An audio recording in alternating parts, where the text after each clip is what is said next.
The sun burned the ground like fire. The wind was dry and full of dust. Not a single plant moved, not a single bird flew. Only silence. In the middle of this dead land, a thin alien woman crawled across the cracked earth. Her purple skin was dry and peeling. Her hair hung like threads of ash. She wore nothing but a torn cloth around her body. On her back was a small child, no older than 4, asleep or maybe unconscious. Her name was Lyra. She had once been the wife of a proud warrior. Now she was a widow, cast out from her village after her husband died in battle. They said she brought bad luck. They said she and her child would bring death. Her stomach had stopped growling 2 days ago. Her lips were dry. Her vision was turning black at the edges. Still, she crawled. Not for herself, but for her daughter. If she could just find water, food, anything ... But there was nothing. She collapsed. Her arms gave out. Her chest barely moved. The sun showed no mercy. And then a sound, distant, soft, a crunch like boots stepping on dry rock. Lyra opened her eyes. Her vision was blurry. A shadow walked toward her, tall, broad, a shape she didn't know. Fear gripped her heart. Was it another soldier, a slaver, a scavenger? The figure stopped just a few feet from her. Are you alive? The voice asked. It was male, deep, rough, but calm. Lyra blinked, trying to focus. The man bent down. He wasn't alien, he was human. She had heard stories about humans. Strange creatures from another star, powerful, dangerous, cold, but this one didn't look like a killer. He looked tired, dusty, worn like her. His name was Jack. Jack had been traveling alone across the wastelands, looking for signs of survivors after the last war. He wasn't a soldier anymore, just a scavenger now. A wanderer. He saw the child on Lyra's back.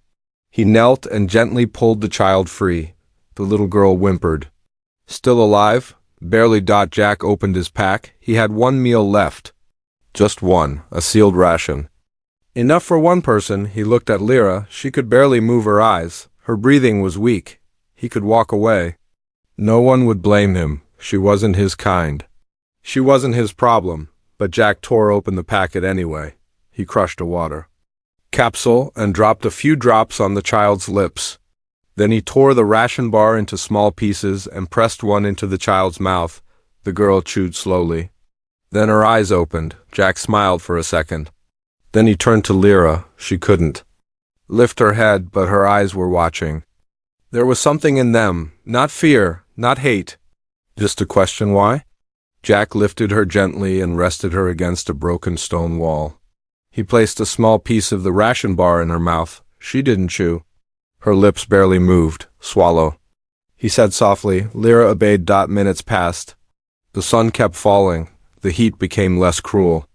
Jack pulled out his emergency blanket and covered her and the child. He lit a tiny heat lamp from his gear. Night came. Lyra slept in silence, her child curled beside her. Jack sat nearby, staring at the stars. He had no food left, just one sip of water. Enough for one person to make it one more day. He didn't know why he had helped her. Maybe it was the look in her eyes. Maybe it was the way the child had held on to her, even in sleep. Or maybe deep down he just couldn't watch another person die. The next morning, Lyra opened her eyes. She didn't remember much. But she saw the human still sitting near her, awake, hungry, but watching over her. Who are you? She asked weakly. Jack turned his head.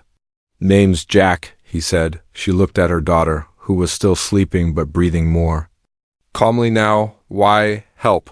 She asked. Jack didn't answer right away. Because someone helped me once, he finally said. And then he stood, picked up the girl gently and reached out a hand toward Lyra. Can you walk? Lyra tried. Her legs were shaking, but she stood. With his help, she took one step, then another, and the three of them walked into the dust together. Not as strangers anymore, but as something new, something stronger than blood, than species, than war. They walked as survivors. The wind screamed through the dead trees, and ash floated in the air like gray snow. The sun had not yet risen, but the sky was already glowing red. The world felt empty, cold, tired. Jack sat near the small fire he had built with dried roots and scraps. He had not slept. His body was weak. His stomach had been empty for 2 days. But beside him, under the emergency blanket, the alien woman and her child slept peacefully. Their breathing had become steady, no more gasps. No more silent tears. He reached into his coat pocket and pulled out his last water pod. He looked at it for a long moment. He could drink it. He could keep walking, leave the alien woman behind. And maybe, just maybe, find help, but his hand moved slowly. He opened the pod and let the water fall drop by drop onto the lips of the little girl first. Then he helped the mother. Her eyes opened slightly. She looked confused. "You're still here," she whispered. Jack nodded. "I thought maybe I dreamed you," she said, her voice dry and cracked. He didn't answer. Instead, he opened the last packet of food. A small square of dried ration, enough to keep one man alive for one more day. It had no taste, no joy. Just fuel. He broke it in half and held one piece toward her. Lyra stared at it. "You'll die," she said. Jack shrugged. "Not today." She took the food, but only after he insisted again. She broke her half in two and gave the smaller piece to her daughter, who was now sitting up, staring at the fire like it was a miracle. Lyra ate slowly, her hands shaking. She looked at the human again. This man had nothing. Yet he had shared everything. "Why are you helping me?" she asked. Jack didn't look at her. He tossed another branch into the fire. "I had a wife once," he said. "She died in the war. I couldn't save her." Lyra lowered her eyes. "I don't know you," Jack added, "but I couldn't walk away." The fire crackled between them. For a moment, neither spoke. Then movement. A noise. Lyra's head snapped to the side. Her instincts, though weak, were still sharp. She grabbed her child and pulled her close. Jack stood quickly. He reached for his weapon, a small stun pistol with only one charge left. From behind a stone wall, a creature appeared, not human, not alien. A scavenger beast, hairless, pale, with sharp claws and glowing eyes. It sniffed the air, drawn by the scent of food. Jack raised his pistol but didn't fire. He waited. The creature hissed and crept closer. Lyra stood too, her knees shaking. "Run?" she whispered. Jack shook his head. "It's faster. If we run, it chases." The beast stepped into the fire. Then something strange happened. Lyra stepped in front of her child and lifted her hand. Her fingers glowed faintly. Just for a second, the beast stopped. Its eyes widened. It snarled once, but then turned and ran into the dark. Jack stared. "What was that?" he asked. Lyra looked down at her hand, confused. "I don't know," she said. "It happened before. When my husband died, I felt it again just now." Jack nodded slowly. There was something different about her. Something he didn't understand yet. Morning came slowly. The fire burned out. The red sky became gold. Lyra stood with effort. She held her daughter close. "I can walk now," she said. "Where are you going?" Jack looked at the horizon. He had no destination, no mission. Just miles of dead land and broken ruins. "There's an old Earth station 2 days west," he said. "If it still works, we might find shelter, maybe food." "We?"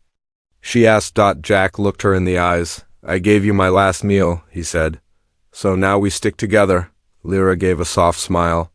Her daughter took Jack's hand without fear. Together, they began walking across the ash-covered plain. Each step was slow. Each breath was hard.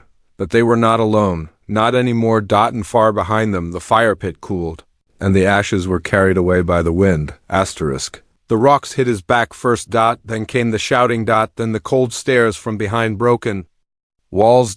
Jack stood with his arms around Lyra and her daughter, shielding them from the stones as they rained down.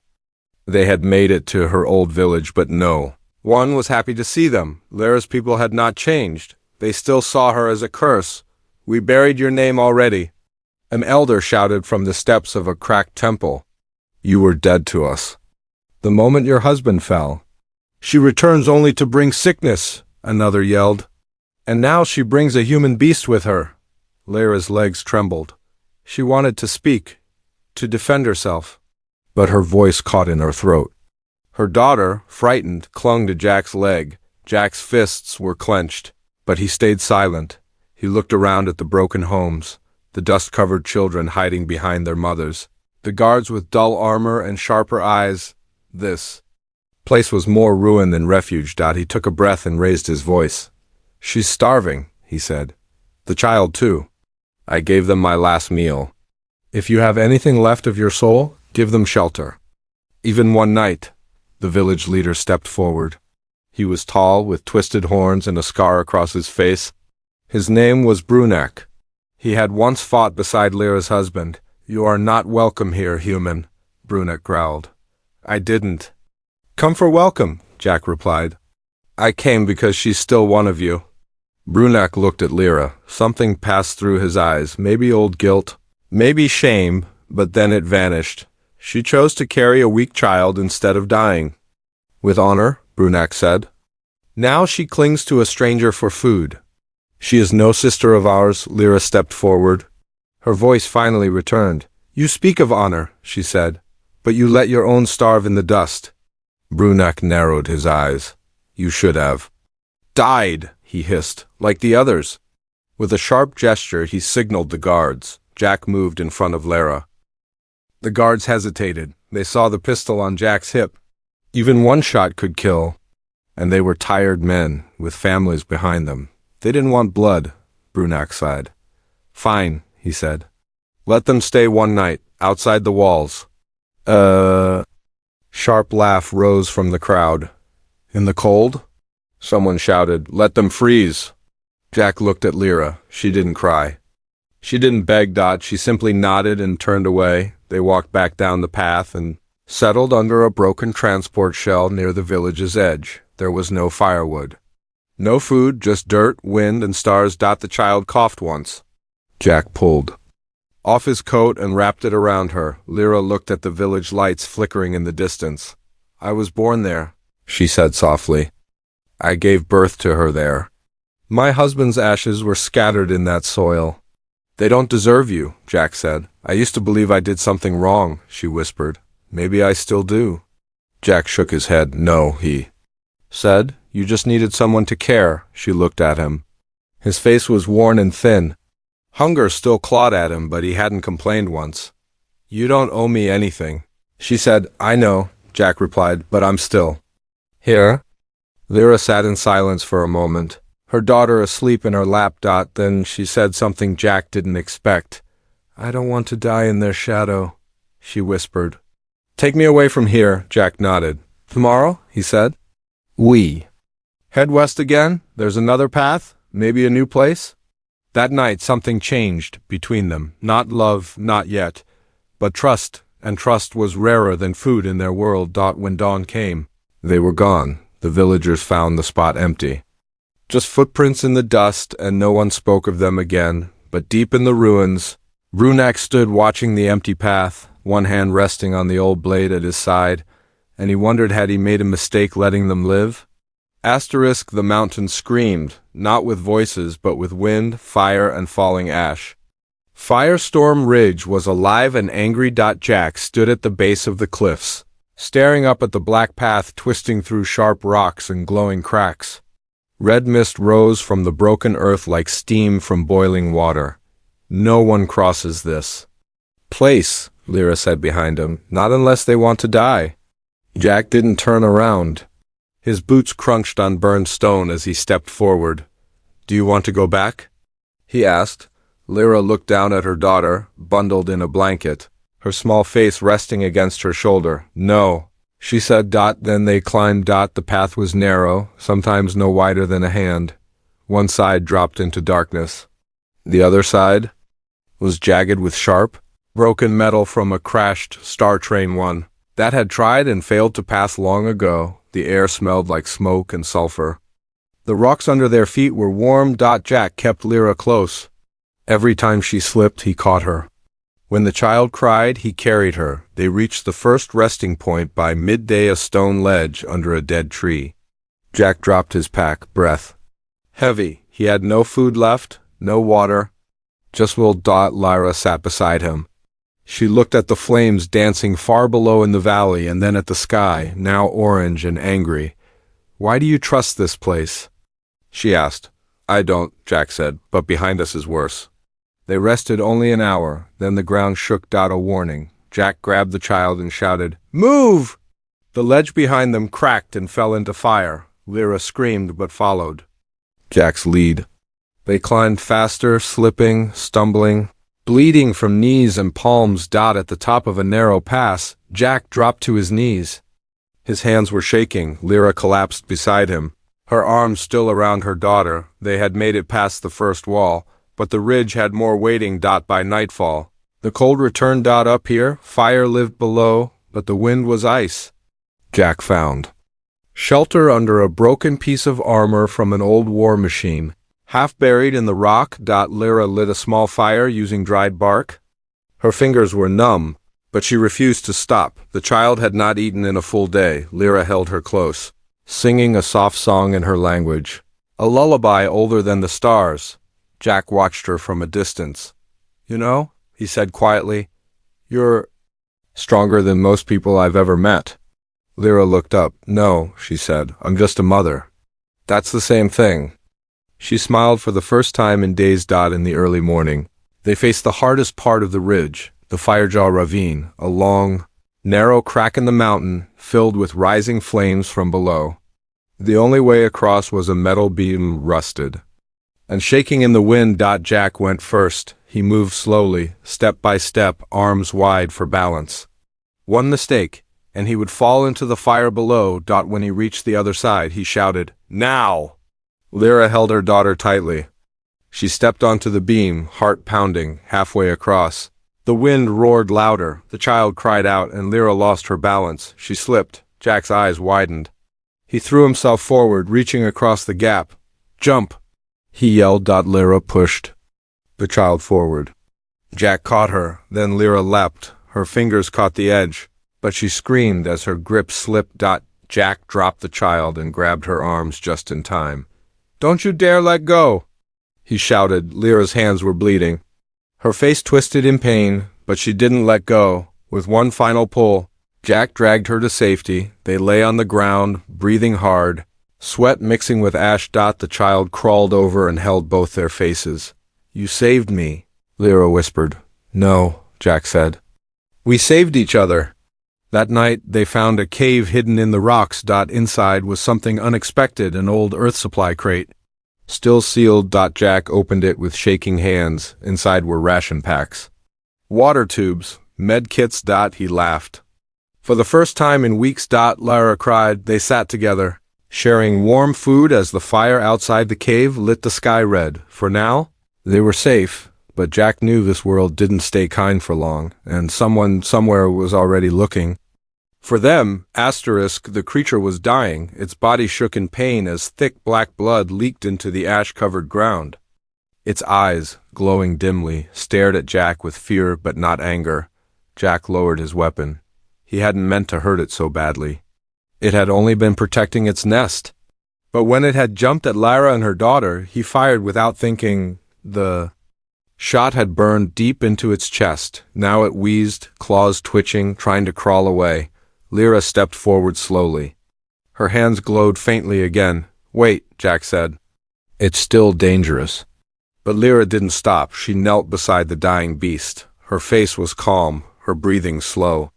Her daughter watched from behind a rock, holding a piece of cloth. To her chest, Lyra whispered something in her language. Then she placed her hands on the creature's chest. A soft light spread from her fingertips. Blue and white, like moonlight on water. The creature gasped, but it didn't strike her. It lay still, its body trembling. Jack moved closer, eyes wide. "What are you doing?" "I don't know," Lyra said. "But something inside me remembers." The creature's breathing slowed. Its wound stopped bleeding. The skin around it began to close. Jack couldn't believe what he was seeing. She was healing it. After a few minutes, the light faded. The creature blinked. It looked at Lyra, then at Jack, and slowly stood. For a moment, they all stood still, locked in a silent moment of peace. Then the beast turned and walked away into the firelit rocks. Jack stared at Lyra. "You saved it," he said. "I felt its pain," she whispered. "It wasn't evil, just scared." Jack sat down, stunned. "You're not just a widow," he said. "You're something else." Lyra looked at her hands. I don't understand it. When I was a child, I used to feel the trees, the rivers, but after the war, I forgot. Until now. Her daughter came running into her arms. Jack stared at the path ahead. If someone saw what Lyra had done, they'd want her. Use her. Control her, or worse, destroy her. That night, the stars above the ridge were brighter than ever. Lyra sat beside Jack at the mouth of the cave, watching the sky. Do all humans fight wars like this? She asked. Jack shook his head. Some fight, some run. Most just try to survive. She looked down at her daughter, who was finally sleeping peacefully. You're different, she said. You didn't run? Jack gave a soft laugh. I did. I've been running for years, but this time I found something worth stopping for. They sat in silence for a while, then Lyra spoke again. There were stories, she said, of my ancestors. The ones who could touch life. They healed the dying, spoke to the forest. They were called life-binders. Jack turned toward her. I think you're one of them. She shook her head. I'm just a broken mother trying to protect her child. Jack looked her in the eyes. Maybe, but even broken things can still shine. In the morning, the fire sky faded to a soft yellow. They continued their journey down the ridge, but something had changed. Wherever Lyra stepped, the ash seemed lighter, the earth felt less angry, even the winds no longer howled so loud. They passed a field of burned trees. Lyra touched one gently. The leaves grew back, only a few but green and real. Jack saw it and said nothing, but deep inside, he knew she was dangerous to the wrong hands, and somewhere out there, someone was hunting powers like hers. They had to keep moving, and this time it wasn't just about survival. It was about protecting something rare. Something beautiful, something powerful.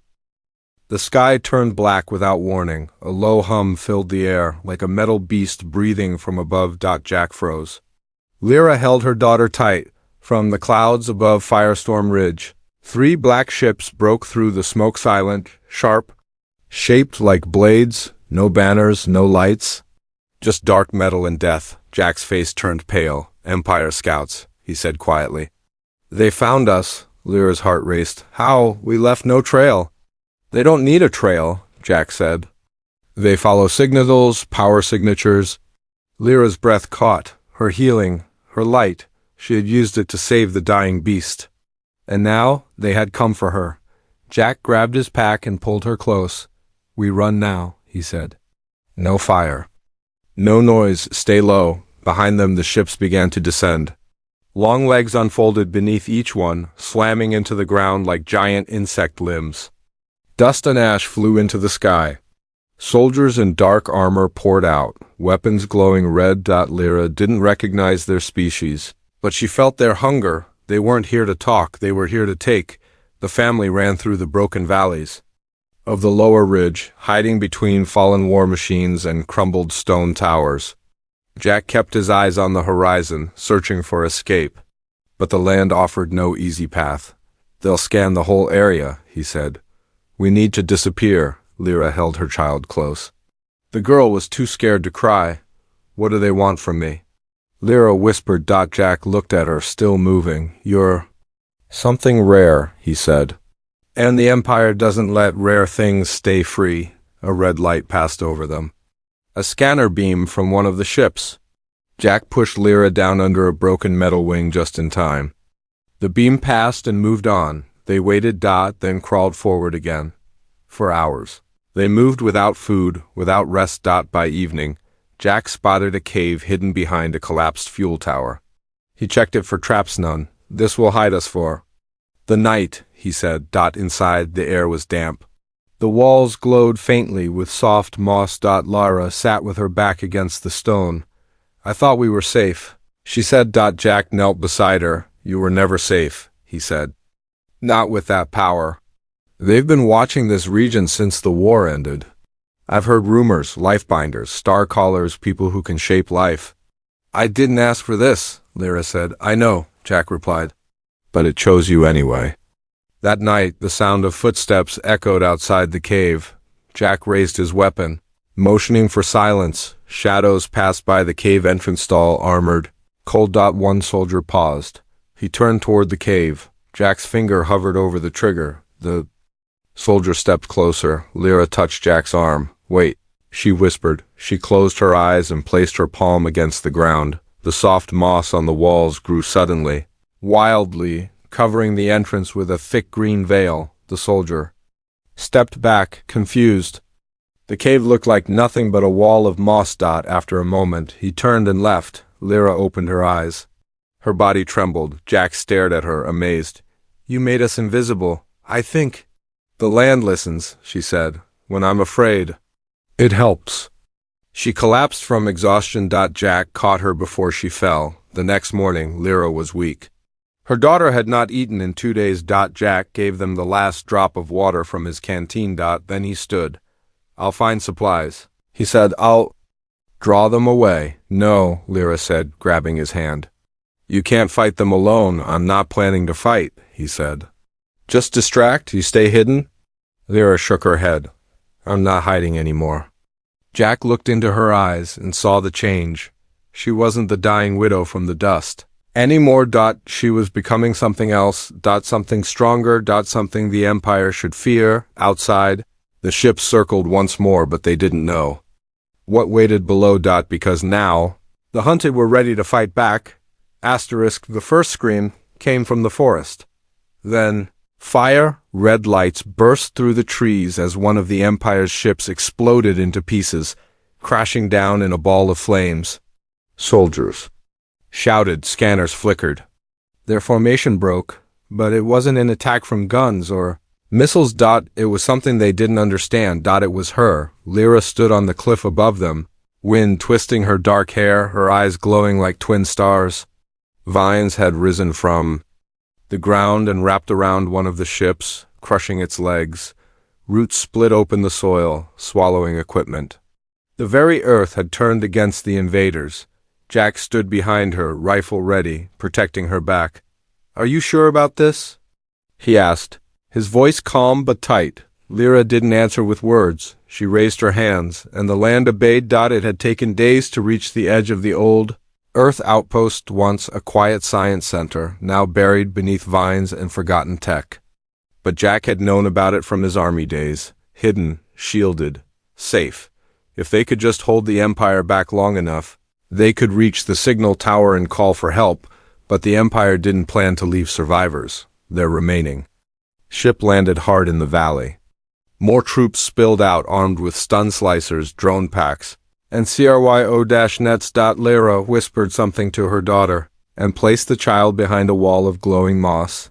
Then she turned back to face death, but this time she wasn't afraid. The battle wasn't like any war. It wasn't loud. It was quiet.